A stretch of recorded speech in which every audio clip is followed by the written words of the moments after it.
भरत जी के नाम पर इस देश का नाम भारत पड़ा है। सुमति को राज्य देकर के भरत जी तपस्या करने के लिए चले गए। एक दिन की बात है,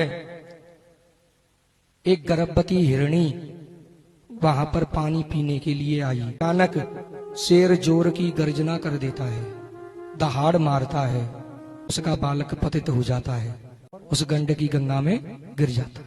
भरत जी स्नान करने के लिए आए, उसे लेकर के अपने आश्रम पे आ गए। भरत जी अपने लिए कहीं भी भिक्षा मांगने नहीं जाते थे, वो उस मृग बालक के लिए भिक्षा मांगने जाते, उसके लिए दूध लाते।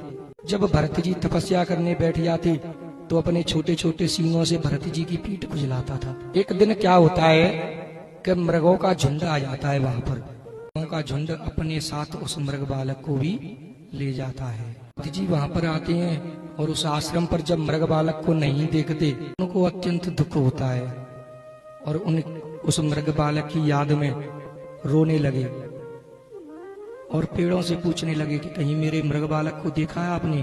कहते कहते याद करते करते भरत जी का देह त्याग हो गया।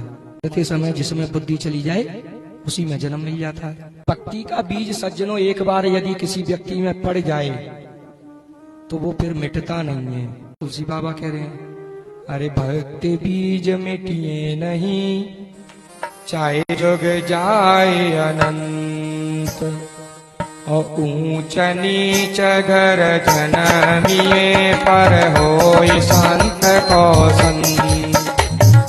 ऊंच नीच घर जनमिए पर होय संत को संत। यदि आपके अंदर भक्ति का बीज अगर पड़ गया तो वो आपकी मुक्ति करा के रहेगा, चाहे आप किसी भी जाति में जन्म मिले। सज्जनों, आपके तो गांव में बहुत सारे लोग होंगे, इतने ही थोड़े होंगे जो भागवत सुनने आए हैं, परंतु उनमें से इतने ही लोग भागवत सुनने क्यों आए हैं? क्योंकि किसी न किसी जन्म का आपके अंदर भक्ति का बीज पड़ा हुआ है, इसीलिए आप यहाँ पर आ रहे हैं। वरना इतनी गर्मी में कौन आएगा? कूलर पंखा एसी की हवा छोड़ करके कौन आएगा? भक्ति का बीज ही आपको खींच कर ला रहा है, आपको आनंद आ रहा है। जब आप कथा सुनते हैं तो उस बीज को पानी लगता है, इसीलिए आप कथा सुनने आ रहे हैं। भरत जी मृग योनि में पहुंच गए, लेकिन भगवान का भजन उन्होंने नहीं छोड़ा। पेड़ के नीचे बैठे रहते और भगवान का भजन करते रहते। मृग योनि भी समाप्त हो गई।